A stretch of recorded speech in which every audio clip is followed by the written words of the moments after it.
Welcome to the Soberish Uprising. My name is Holly Crevo, a former heavy drinker who started a Soberish Uprising of her own, and everything in her life changed.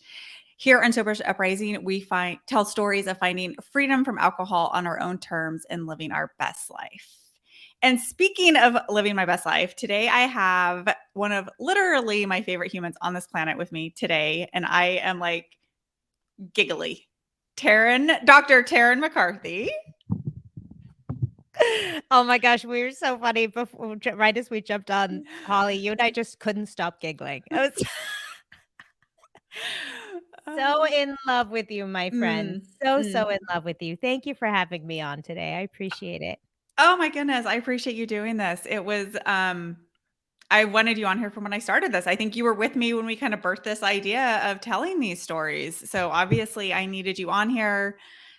We'll share more about how we know each other and, little pieces of my sober's journey that you impacted, but thank you for being here. Thank you, thank you, thank you. This is such important work, Holly. I'm so Mm, grateful to you for bringing this to the world. I was telling you just last week, I was talking to somebody who was on her own journey and it was so excited to learn about this mm, podcast and about this conversation. So thank you for being courageous and mm. bringing these important messages. I'm so grateful to you. Thank you for that. And, I remember coming to you as somebody, and we'll get into this, who is totally sober and kind of saying, hey, is it like disrespectful or what does this look like? Like I'm not discounting people's full sobriety. And you were just like, sweetie, like you've got to do this. Not every story is the same. And so thank you for kind of opening that space to be like, our journeys aren't the same, but like they are the same. Yeah, absolutely. And I think had I known at the time or given myself permission for a sober-ish journey, Mm. my journey to sobriety might have been gentler. Ooh, gentler. Yeah. Mhm, mhm. Yeah. I think so, yeah. Because for me, it was fraught with self-judgment, guilt, shame, um, and and I know for me, for a long time, I fought for, I'd say in earnest, about 5 or 6 years to become Mm. sober, and Mm. in that time, I was so hard on myself that it made it worse. Yeah. So I wish that I had known, or even had the language to imagine something gentler and kinder to myself, because we know we do better when we add Mhm. self-love and self-empowerment, and that whipping ourselves with a stick and judging ourselves and beating ourselves up doesn't help us in that journey. Yeah. Well, and like as women especially, we're really good at that too, right? We're like, but if it worked, it would work. But it just doesn't. I Well, know. and tell me a little bit, and I don't even know that we've had this, detailed conversation of how long have you been sober? And, maybe just share a little bit about what was that 5-year journey like for you? Yeah, thank you. So I think I suspected that I wanted to change something about my drinking for about 5 years before I started intentionally trying to end my drinking journey. Mhm. And what led me to it was just starting to notice, particularly, Holly, with my daughter, with my youngest daughter. I think Yeah. what bothered me most was I noticed that every night I was rushing her to bed. And which is, I think, probably a pretty normal mom thing to do, but I was doing so after working all day and Mm. then, unwinding with my wine and or martini, as might be the case. And then after drinking, I had zero patience for her. Mm. And I had zero patience for bedtime routines. I had zero patience for moments of sweetness with her. And so those moments that really I would have had an opportunity to share with her, I was rushing through just Mm. because I was a couple bottle not sometimes a couple bottles, but sometimes a couple glasses in, Mhm. and I just didn't have the energy anymore. I was already halfway asleep. And in the mornings I would wake up and I was just so shameful, regretful, Mhm. all that we carry with ourselves. So I think for a while there, I was telling myself I was a terrible mom. Mm. And that's really what I was focusing on, and not really paying attention to the habit patterns or the behaviors that were making me feel so bad about myself. And then when I finally identified it, I realized, oh yeah, that I think that might be it, or one of the Mm. components. Yeah. I started paying attention to what I was teaching her about successful women and stress. So as a business owner myself, I realized what I was teaching her Mm. is you work hard all day, you grind, you tear yourself down, you give yourself away to other people and in service of, in my case, my patients and my team. And then you come home and you drink. Like Mm. that's how you care for yourself. That's how you unwind. That's how you deal with stress is you drink. And I realized that was not the story I wanted her to have for Mm. herself in her dreams and in her vision of success. I didn't want her to look at her life and imagine, "Oh, that's what I'm gonna do. I'm gonna just tear myself down during the day and then unwind with a glass of wine or a couple glasses of wine or a martini, and that's how you live life." Yeah. And so when I realized that, it scared me. It gave me Mm. it really it frightened me that that's what I was teaching my kids, that Mm. I was always empowering my daughters to be Mm. so capable of their dreams. And I realized that I was showing them a way of, um, really hurting themselves in the process and Mm. denying them of their power. And when I identified that, I thought, "Oh god, I gotta fix this." Ooh, yeah. I was the queen of, what's the word that they use, Holly? Uh, like a functioning alcoholic. I was Mm. a Yeah. I was a thriving alcoholic. Oh, yeah.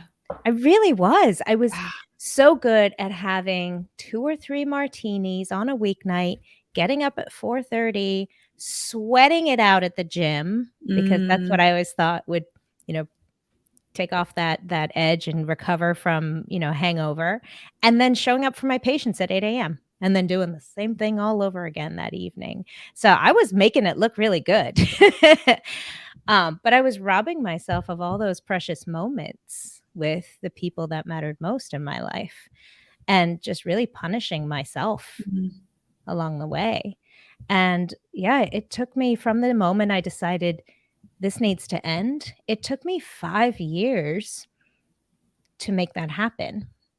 It took me Interesting. Yeah, and I remember, like, researching incredible men and women who don't drink. Like, I had a Yeah. whole list of them. I was I was obsessing over Yeah. how to do this, and it took me a good 5 years. Yeah. Ooh. So from that moment when you realize, like, you're teaching your daughters a certain way, from then that it took 5 years to actually kind of Yeah. yeah, which shows the power of it, right? Like, you know that and you are, I mean, you are a thriving human, so I could see where you're like, "Do I know I have a problem, but I can do all the things that I'm supposed to be doing." Yeah. But then that one inkling of, "This isn't what I want for my girls." No, exactly. No, I was running triathlons, I Yeah. was growing businesses, I was Mhm. by all accounts successful. Yeah. I was doing things, but I was absolutely what was missing in there was me. And alcohol was a Mm. very big part of that picture. It was just robbing me of my presence with me, robbing Mm. me of my presence with my children. I thought it was giving me an opportunity for presence with my husband, but looking Mhm. back now, I see it was even robbing me of that. And that's kind of what we're gonna talk about today, right? We started to talk about we have so many things. First of all, thank you for sharing that story, and thank you for having the courage to do Mm, something different because you could have kept on. So, thank you. yeah. This idea of navigating sobriety, sober-ish, kind of solo, right? This piece, I know a lot of people I've talked to, people I coach are like, I want this, but my spouse doesn't, or my partner doesn't. And so we were talking, I think we both have partners who do partake in adult beverages. I do every once in a while. You're completely sober, so I think this is such an important topic of how do you do that, especially when like not the foundation of your marriage, but a big piece of your connection is through drinking. Yeah. Oh, it was a huge part of our marriage. Yeah. Yeah, this was how my husband's name is Killian. This was how Killian and I connected, without a Yeah. doubt. I mean, Killian made fancy drinks. That was Yeah. kind of his fun thing that he'd do, and he Mhm. even had, a drink that he named after me, Oh, how like a mixed cute. drink. Yeah, Yeah. so that was a big part of our connection. I remember one year for our anniversary, I bought us matching, antique or vintage martini glasses that sat on this Mhm. pretty silver tray, like, that Love was it. so cute, right? Yes, so cute. But that was the way we connected, Yeah. That was what we did after a long day of work. Killian would make me something, his love language is, um, what is, the doing things for Like others? service, acts of Yeah, service. acts of Yeah. service, yes, so his Yeah. act of service was to shake up a martini for me, that was the way he showed his love, Mm. and the way I received it was with alcohol, and, being not knowing how to regulate our own nervous systems. Mhm. Killian and I are both in the medical field. We'd be so amped up after a full day that Yeah. alcohol brought us calm. Mhm. Our nervous systems were so hyped up. I was in such a place of fight or flight that alcohol was the way I calmed down and the way he did. Yeah. So, yeah, it was scary for us, not just in terms of connecting with one another, but also to understand, like, that's not gonna be a part of our love language anymore. Yes, yes. Do you remember talking to him about that first time? Like, what was that conversation like for you? Yeah, I totally remember because I think this was a big part of why I was having so much trouble getting sober, Yeah. is I knew I wanted to do this, but I didn't wanna lose the connection with Killian. Mhm.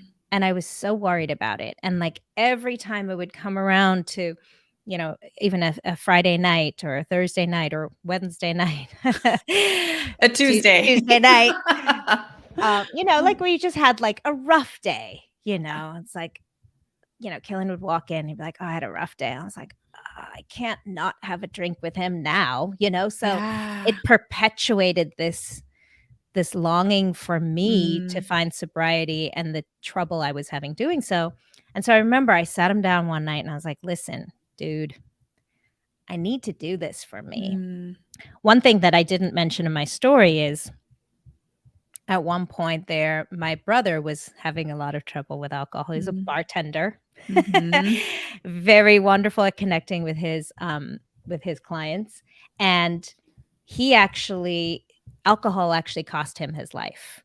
Mm. And so in those 5 years, I also was recognizing this and coming to terms with this. Yeah. So I think by the time I had this conversation with Killian, I think it was a full year after Douglas died, and I said to him, "Look, something's gotta change for me here," because in that Mhm. year, my drinking had Oh, I increased. can imagine. And, I remember Killian was scared. Yeah. He felt threatened. He felt Mm. like, and I know you've talked about this on this podcast, Yeah. he felt like it was a reflection of his alcohol tendencies, like I was Yeah. judging him in terms of what he was doing, and so that was difficult to tease out as Mhm. well, that trying to get him to understand that this was no reflection of my judgment of him and his drinking, but Yeah. really something that I wanted for me. Um, and actually, Holly, I think that was a really big growth point in our marriage because Mm. up until that point, I think, and I wonder if you feel the same in your relationship, like, there tends to be, like, not some competition, but Mhm. some comparison at least, 100%. Yeah. right? Like, Yeah. one person goes on a diet and the other one's like, "What are you talking about? Yeah. Going on a Guess I have to diet?" go on a diet. Like, Yeah. yeah. Well, in that competition, and I think there's a little bit as you're saying that, that growth opportunity, like a little bit of codependency and dependency on the other person, because like Yeah. I had a piece of hair in my mouth. We talked about, when Katie and I had this conversation and I was, a couple months into this soberish journey. I mean, clear as day, she was sitting on the couch and we were talking about something and she was like, is this going to be like a thing, like a permanent thing? And I was like, I don't know, but I'm not going to drink to make you comfortable. I do know that. Like, I don't know what this is going to look like, and at that point I was like, has it turned, I was like, it hasn't affected our marriage yet. Like, it hasn't affected it in a bad way. Right. I was like, until this is a problem, let's not make it a problem, Mm, cause it hadn't, cause I could see where it could turn really bad, but it hadn't, and it mm. hasn't. Um, but I think there's a little bit of that dependency, comparison, judgment, different ways to look at the same coin, whatever term, that you're just like, but that's also like what we do. Like, what do you mean you don't drink? Like, our first date, we drank together. Yeah. Yeah. That's really interesting that you said that you recognized that it hadn't taken a bad turn in your relationship Mhm. when you stopped. I think it did take a bad turn in Did it? ours. Okay. Mhm. Because and I'll tell you why, and I remember this moment too, is because I had some learning to do about being comfortable with uncomfortable emotions that alcohol Mm. hadn't allowed me to be up until that point. So, Mm. when we would connect over drinking, both of us were numbing our feelings, and Yeah. that worked fine when we were both doing that. But when one of us stopped Mm. numbing and the other one didn't, that started to become a problem, and we actually Yeah. had a hard time finding connection again. Mm. Thank you for sharing that. Mm. Yeah. How did you guys come back to find that connection again? Well, it took another hard conversation. I Yeah. mean, Yeah. and just like you remember that moment with Katie, I remember that Mhm. that moment with Killian. I remember it was the morning after, um, Mhm. sitting up in bed and just being like, "We need to learn how to connect again Mhm. with clarity around our emotions," because suddenly I was really facing my emotions. Mhm. And it was hard for me to be facing them when someone else wasn't in a place where they could. So Yeah. we started needing to have that conversation at a different time when he wasn't Mm. drinking, because I think Yeah. I was still so raw about the Oh, drinking interesting. thing that I Yeah. was Yeah. judging him when he was drinking. Do you know Yeah. what I'm saying? 100%. And like, you're like, oh, it's just about, it's not the right time. Yes. He can Yes. have a drink and I can't, and that's great. And we can go to we have our mocktails. We made little mocktails. Yes, we did. You can have your mocktail, but like, that's just, you just made that decision. That's just not the time that you have those emotionally charged conversations. Exactly, exactly. I Yeah. was getting really angry because I thought Yeah. Friday nights is when we connect emotionally. Mhm. I thought Yeah. really wasn't happening. Yeah. And then when Friday nights, when Killian kept having his martini on a Friday night, that wasn't the time for us to connect in the Mhm. emotional way that I was needing. So Mm. we just needed to do that at a different time. And so it was really interesting, and I think an eye opener for both of us in terms of how alcohol plays a role Mhm. in our relationship, because it does. It Yeah. really does. Yeah. It really does play a role. Absolutely. How do you guys manage this now? We don't have emotionally charged conversations when he's Then drinking. yeah, totally. Which, Yeah, it's looking back, you're like, we never should have had those conversations ever. Neither of it. It's like every spouse, or not every couple, like, you both drink too much, you get in a fight, you wake up, you're like, what were we even fighting about? I Like, that know. was so absurd. Like, sober Holly never would have gotten in a fight about that. But it Yeah, makes sense, that protection piece, and you're not used to it either. yeah, yeah, and I also noticed a lot of my own judgment of him, Mm. which was really interesting. When people do have a couple of drinks, sometimes they'll slur. And I'll Yeah. immediately jump on him when he starts slurring in a Mm. conversation, and now I'm recognizing, oh, that's really not fair, like, that's what Yeah. alcohol does to you. You Yeah. start kind of slurring your speech. The judgment of it is something that I've had to work through, Yeah. that's a choice he's making to have a drink in that moment, and it's a choice I'm making not to. Yeah. Oh, and that's something I'm better now, but I struggled with at the beginning, right? There is that kind of judgment that comes up of other people when you're sober and they're not, right? And there is a little piece of like, something I wanted to talk kind of on this topic is, we know as like coaches and leaders that like you can't make people do things even when you really try really hard to get them to do stuff. So how was that for you to like kind of let your journey be your journey and his journey be his journey and not try to like make him see the light of your ways? Oh my gosh, that's the eternal question, right? Yeah, it's hard. It's so hard. It's so hard. I think that's true in all personal development, when one Mhm. person's Yeah. trajectory is kinda going this way and the other person's kinda slightly catching up. Yeah. Um, and I think sometimes, to be honest with you, there have been moments where we've had to have really difficult conversations of, "Listen, this is what I'm no longer willing to tolerate." Mhm. Clarity with myself, Yeah. first of all, um, and then sharing that, obviously. That's Mhm. an important part of communication, but then also recognizing, as you said, like, we're on our own journeys, Yeah. and, what works for him and his time is going to have Mhm. to just be okay.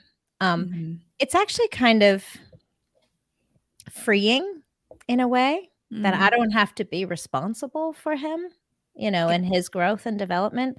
Um, I think the biggest gift I've had is reminding myself that it's an opportunity for me for more growth. Mm. So, when I work on myself, that's when he comes around, he's like, "What are you doing? I've noticed you handled that really Mm. well," Yeah. or, especially around parenting. He's like, "You really stayed really cool and calm in that situation when I know you were activated, Yeah. how'd you do that?" And I think that that has been the best thing instead of trying to play the holier than thou card, like, "I'm so ascended." Look at me. And it's like Look at it's like me. such a hard thing to admit that we do that, right? Like it's such like an embarrassing thing to be like, okay, maybe I guess I do think I'm better than you around this topic, right? If like Mhm. we're being honest about it, like there's, it's like, well, why don't you try not drinking? Everything will feel better. And then you're just like, Yeah, or personal development, right? yeah, Like, and it's like nobody wants to live that way. So I think, like you said, it's like owning your journey and like people start to see, what is she doing? yeah, I want some of that. Like, yeah. as opposed to like strong arming everybody into doing what you want them to do. Yeah, and it doesn't mean, like I said, there aren't boundaries. Like, "You Yeah, know what? Right absolutely. now, tonight, I need you sober, babe. Like, Yeah, I need you here present with me." Like, having that clarity with one another is important, I think, absolutely. Um, or when you recognize, I mean, this luckily hasn't happened in our relationship, but I can imagine if it meant, every night it meant Killian was shirking parenting responsibilities and it always Mhm. fell on me because 'cause I'm the Yeah, sober one. yeah. That I think would need a conversation. Mhm. But, um, as adults making choices, whether you eat dessert or not, or whether you have a drink or not, I think is Yeah. a very personal one. Yeah. No, thank you. That personal decision. And what did you just say that like nobody's shirking responsibilities and what are those boundaries looking like, right? Like you can set those in a way that still honors that connection, that still honors that respect. But it like you said, it's also personal too. Yeah, yeah. And like defining what works. Yeah, and I think there's a responsibility you take. See, we forget about this. There's a responsibility you take when you choose to drink as well. Mhm. Like, Mhm. when I think now it's very clear in our relationship, when Killian has a drink, it's clear he's not driving, right? Like, Yeah. that's an obvious one. But it's probably also clear that I'm gonna be the one ending up doing XYZ that night, Mhm. or, um, we're not going to engage in that conversation that's Mhm. emotionally charged because he can't get in touch with his emotions if he's Right. chemically altering them. Yeah. So there's I think that's also changed the way he's looked at his journey with drinking as well. Like, Yeah. okay, I'm making this choice to drink this drink, and that means that I'm also making these other choices. I think Mm. Yeah. we forget how important that is. We Yeah. forget Yeah. what a big decision that is. And once again, no judgment. Like, I think it's totally cool to be like, "You know what? Tonight I'm taking the night off. Yeah. I'm not going to be responsible for all these things. I don't really want to go into deep emotional conversations tonight. And maybe even I want to sleep in the morning. Like, so cool, such awesome, so awesome to make that choice. Mhm. But there's a responsibility that I think we forget about, especially Yeah. in a relationship when we choose to either drink or not drink. Absolutely. It's the ramifications and the domino effect of that drink. Yeah. And like you said, there's always, chocolate, you talked about dessert, right? Chocolate cake, you're allergic to gluten, like there's Right. consequences to having that cake. Right. You're Wh gonna not go to sleep early because 'cause you're Yeah. gonna be ramped up on sugar, right? Or Mhm. whatever. You're gonna wake up in the middle of the night with heartburn. Like, everything we choose to do has Mhm. consequences. Yeah. Um, and I think we can love each other through them as Yeah. well. But I Yeah. think having that responsibility, I think that we've talked about this, and this is language that we use, but that radical personal responsibility in Mhm. all choices, in the way you Yeah. speak, in the way you think, in the way you act, in the way you behave. I think just recognizing we're actually so much more powerful than we think we are when Yeah. we can take ownership of those choices. Yeah. And, on that same note too, that, radical personal responsibility, like if we truly believe that, then we have to believe our partner has that same autonomy and same power, Yes. right? And Yes. so it's to be like, "Oh, Katie, you need to do X, Y, Z." Like, no, she's got that responsibility. She's smart. I trust her to make the decision that works for her at this time. Like, I've got to own my own stuff. I'm so glad you brought up the autonomy piece because I think, that even for people who choose to drink, who we might judge as having a problem with alcohol, Mhm. still their autonomy. It doesn't mean Yeah. we don't hold space for them and support them when they need us or put boundaries where we're no longer willing to be impacted by that behavior. But it's still, as an adult, that's a choice that they have in their Yeah. lives. Yeah. That's a It's hard one, Holly. That is a hard one, right? Like, how do you it's like, if is it true or is it not true? Um, when you think about your like, because you're crystal clear on like, this is not something I tolerate. This is just not something I do. Like, do you think that confidence helped with your boundaries, with the way you were able to handle this within your relationship? Like, if you feel like you could have done that if you had any lack of like belief in sobriety? Hmm. I don't know. That's a really good question. For me, it was just very black and white. For Mm, me, I just mhm, knew there was no more drinking. mhm. That for me was Yeah. how I found my confidence and my strength. Mm, And mhm, so and it was also kind of clear. It's just kind of mm, I don't know, for me, it just created clarity. I'm the woman who doesn't drink. Boom. Like, for me, there's no question about it. So, once again, 0 judgment of anybody else, but for me, that was what gave me safety and stability, and, mm. now 7 years. I've been sober 7 That's years. amazing. Congratulations. That's awesome. I know, it's 7 huge. years.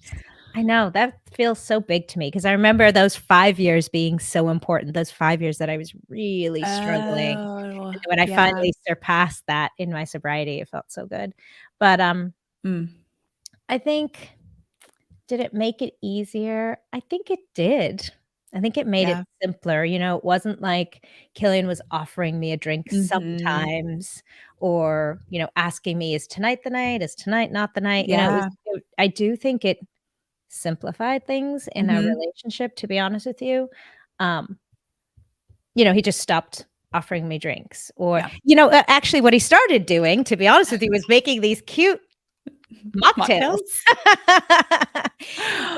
So we have a whole litany of cute mocktail items, which, is It's so really fun. another good point because I had told myself the story that we couldn't Mm, connect in that way anymore, that love language of, you know, acts of service for me was lost, and it wasn't true. We just found it in another way, mm. we started Yeah. making creative mocktails. Now I have a mocktail named after me. I love it. Well, we came to visit you, when was it? And he made us mocktails and he made Katie and him a cocktail, and it was like such a fun little treat.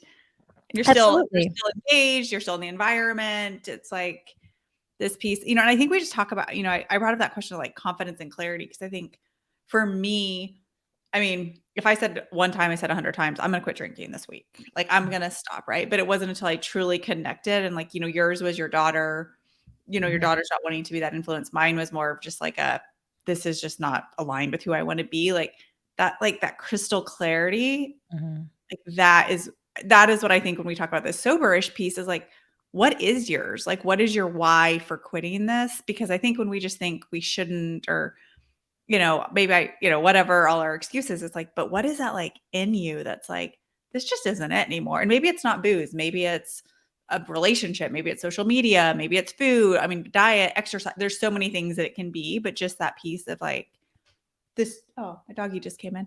This just isn't aligned with who I need to be. Yeah. Yeah, and then the communication with your Mhm. significant other about what that is. Yeah.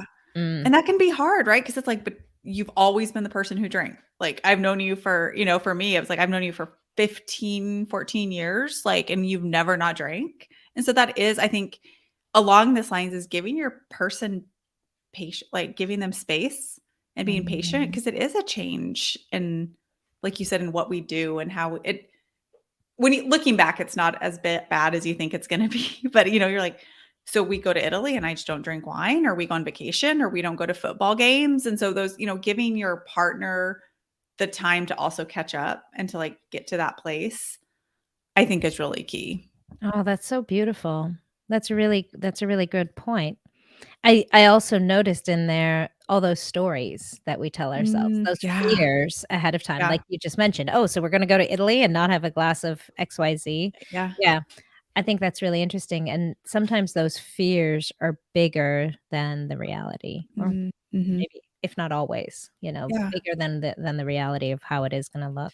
And, another way to look at it is it's a great moment of growth in your relationship because Mm, imagine now the depth of understanding that you have with one another, yeah.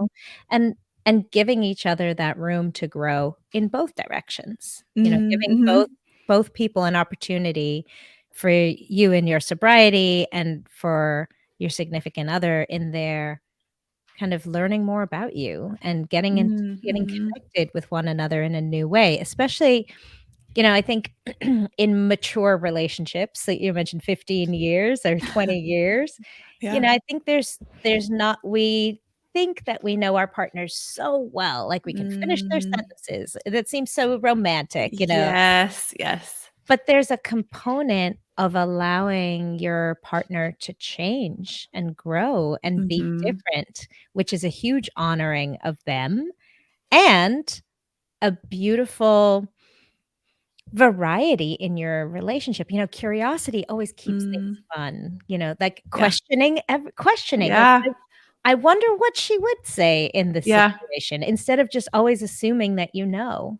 Yes. Oh, like, I love that the growth opportunities for both, Yeah, right? And that yeah, curiosity and that because I don't know about you and, like, Killian, but, like, I don't think Katie knew, like, really my struggles around alcohol, yeah. like, what it was really like for me. Nobody knew, right? Because it was like, I don't one, it was like, "Well, you don't drink anymore, you're totally fine," or, "We drink the same amount," right? So, like, you can't so I until I admit it, I was like, "No, like, I'm really not happy with this."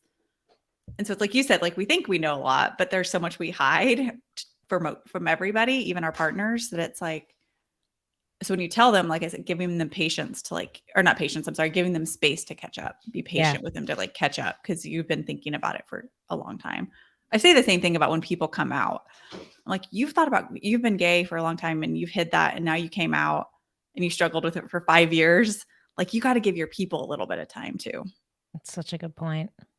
Not to derail, but like that piece of like we forget that like we're super clear, but like this space for people to be like, okay, they don't get to beat you down or press your boundaries or anything, but just giving people the grace to say, all right, like I'm making these changes for me.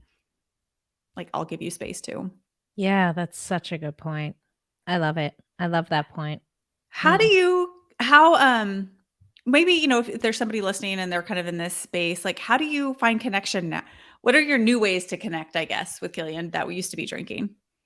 Well, definitely, I think one of the habit patterns that we've fallen into after dinner instead of drinking is going for a walk together, Mhm, which mhm. is so much more fun, Yeah. healthier and all the things. So that has been good for us. That's been a Yeah. good way. And definitely, by the way, it decreased his drinking too. He didn't drink as Yeah. much, Yeah. which he appreciated. And in the years past, after that, he's reflected on and said, "Wow, I'm so grateful because I do drink less." Mhm. Mhm. Um, and so the going for walks, I think we now connect over breakfast Oh, more okay. so, like, on Yeah, the yeah. weekend, so instead of Friday nights being our emotional what we thought was our emotional connection, now it's really Saturday mornings, Mhm. and we make time for each other then. We make that time for connecting. And then, I think one thing that I was missing that alcohol for me had robbed me of in my life was learning how to regulate myself. I think I Yeah. mentioned that. Yeah. I was using alcohol for that.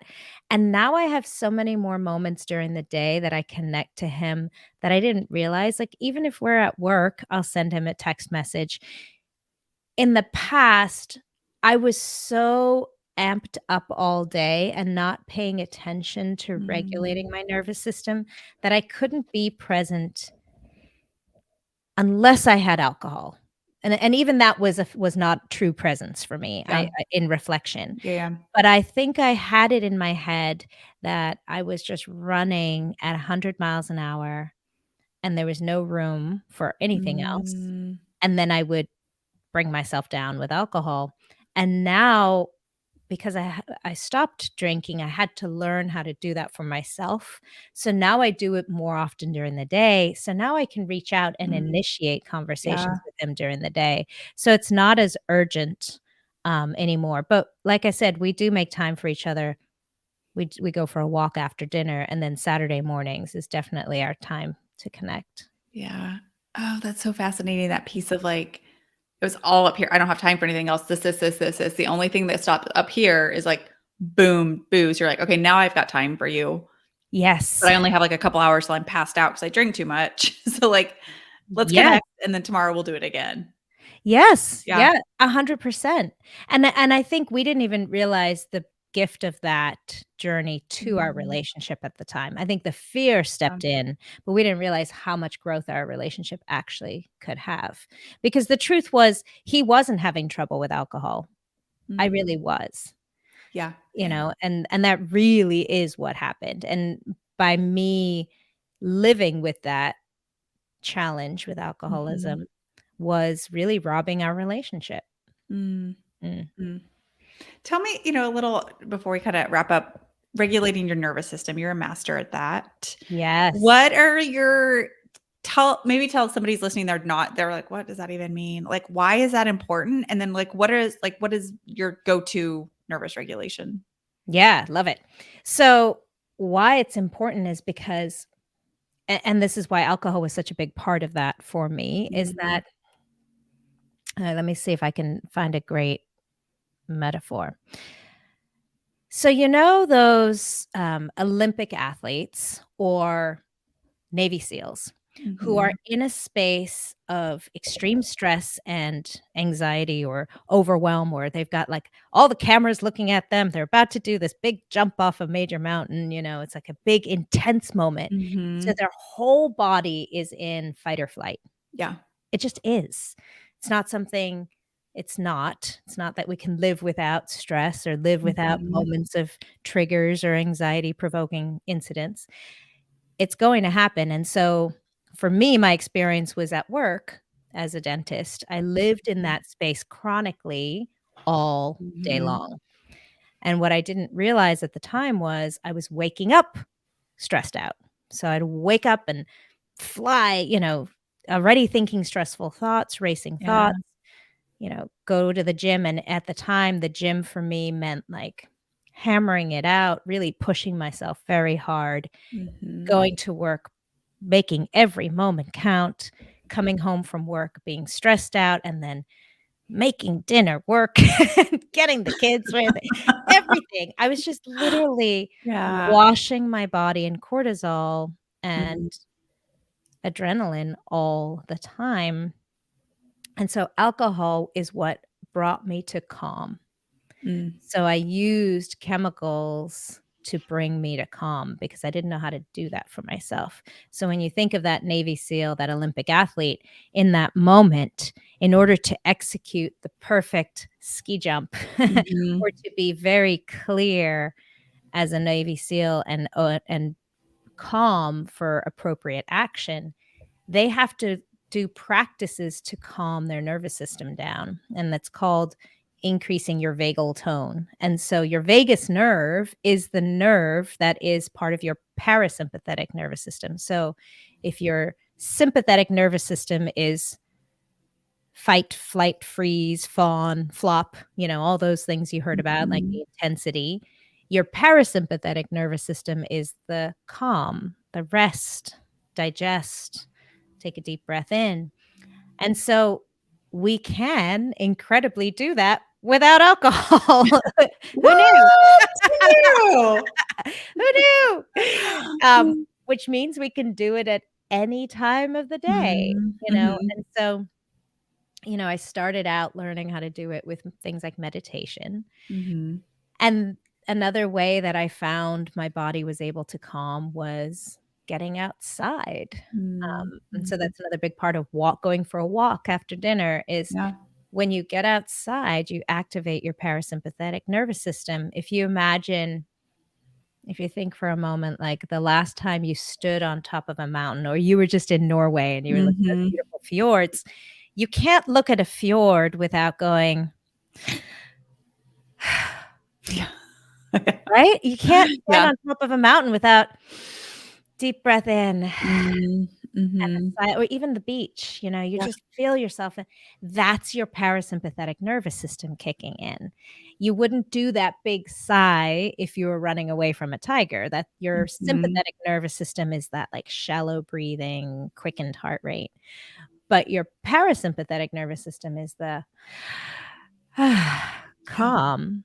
And so another great way to regulate your nervous system is breathing, Mm. intentional breathing techniques. And there's so many, but really there are only two rules to activate your parasympathetic nervous system. And that is intentional, slow inhale and exhale. That's one rule. And then the second rule to efficiently activate your parasympathetic nervous system is the exhale has to be a little longer than the inhale. And then that's how you can ask your body to calm down. Mm. And so that's what I do now during the day because I realized even if you meditate in the morning and then have a gratitude practice at Yeah. night, it's during the day, those 15 hours in the middle of the day where you get amped up, amped up, amped up. Mhm. If your mother says something, your kid says something, or your patient says something, and what I was doing is just storing all those amped Yeah. moments, and they were actually stacking on each other Yeah. and making me more and more and more stressed out, and living in that space perpetually was uncontrollable, and Mhm. that's really where alcohol was my friend at the time. Alcohol Yeah. allowed me to come down from that Yeah. space, but we are so powerful that we can do that for ourselves. All day, every day. All day, every day. Well, Yes. and I love you say that too, because so many people say that just that first sigh after a sip of wine, right? Oh, And so it's like really? I hear that like a lot, right? Like there's just something about that first like glass, like sip of wine, you're like, oh, and it's like, yeah, but it doesn't last. And then it just shoots everything else up, right? So I love this thought of like having that all day, like whatever you're feeling and throughout your day, like we have that ability to calm ourselves and to soothe ourselves. Oh my gosh, Holly, I've never heard that people say that after wine, but that Yeah. makes so much sense. Yeah. Yeah. Like it's like a little bit of a relief, right? And you're like, ah, so like how do you and like I love that you said too, is like, don't wait till the end of the day to do your gratitude journal, which is great. But like all day, and then we've worked with a coach, like set breathing breaks on your phone, like make it an intentional decision to like calm ourselves to treat Yeah. ourselves kindly. Or actually take a lunch break. Yeah. Like, And really. not lunch on your phone, but like Right. lunch. Yeah. Right, like, actually step away from work Yeah. and maybe get outside and move your Yeah. body. Yeah. All right. I've got two final questions for you. All Well, right. one is, you're the founder, owner, amazing face of the business of happiness. So if you could just share a little bit about what you do and then I'll put in the notes how to get a hold of you, but would love to just share about the work you do in the world. Thank you, Holly. Of course. I'm I mean, everything that we were talking about today is a big part Mhm. of the business of happiness. So for me, I think, when I first started considering sobriety, I just was very unhappy. That was just for Mhm. me, I was very miserable. I had all the fancy things. Ah, I had the fancy house, the fancy job, the fancy husband. I laugh, I always say the fancy dogs, even the I was fancy like, I was like, literally, like, you even have fancy dogs. I did. So fancy. And I was miserable, all the Yeah. things that society told me would be success was not bringing me happiness, Mhm. and I was really scared because to me that meant, well, then what is happiness? Like, how do I actually Yeah. find happiness if I can't find it from success, if I can't find it from, you know, achieving and buying Mhm. and marriage and parenthood, like if all these external things are not bringing me happiness, how the hell am I going to find Mhm. happiness? Mhm. And as you mentioned, it wasn't in a bottle because I thought that too, and Yeah. it Yeah. wasn't in the gym, it wasn't in Mm. running triathlons because I thought that too. Yeah. Um, so the business of happiness was born from really interviewing on the podcast, interviewing successful business owners, particularly because at the time that's how I identified the most, and f- successful business owners who were also happy, and finding out like, what did you do? So Yeah. you are successful, but how are you also happy? I know. Those don't go together. You can't do that. I know. How's that possible? So I literally that's how I started. I just wanted to Mm. learn. I wanted to know from other Yeah. people, like, what are you doing that makes you happy? Mm. And then through my journey, I realized how many doctors and dentists specifically, because these are my colleagues, Yeah. really were literally putting smiles on children's faces on a daily Mm.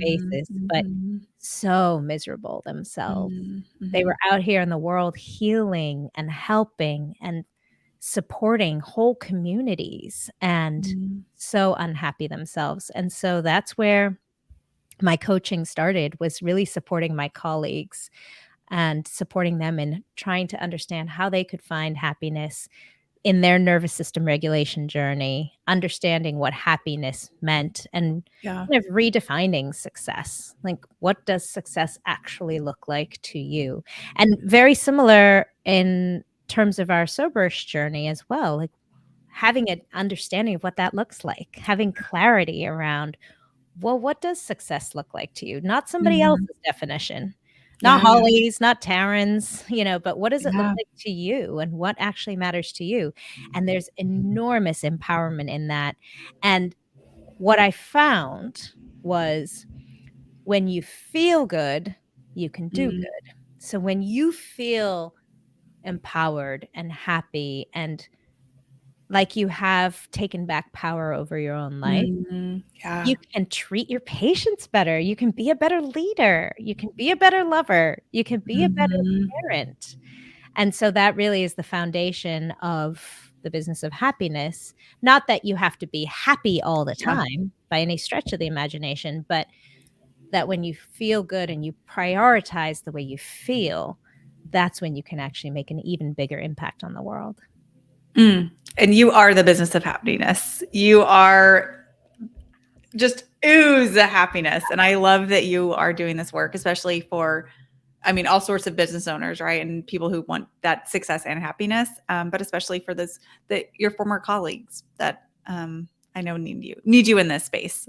Thank you so much. Thank And you. and I want to add one more question because you said something that I'm really curious about. You said you used to identify as like a successful business owner. How do you identify now?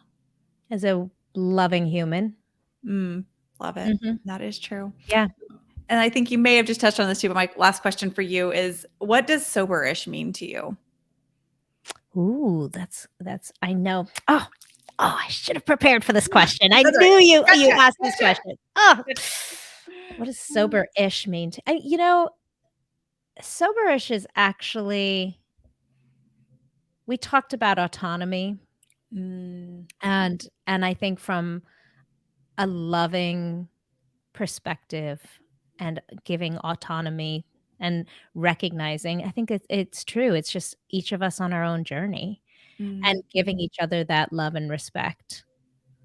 mm. Yeah. Love that. Thank you. Well, Taryn, I would record with you all day, every day, but I don't think we can do that. But thank you so much for sharing. It was so good to talk about being sober-ish solo, navigating those relationships. And thank you for tuning into our podcast or YouTube, wherever you're listening to this. Please leave a review, send to a friend, share your learnings from our episode, and I will include information on Taryn in the notes. And remember, it's not about saying no to booze. It's about saying yes to you. Have a good day.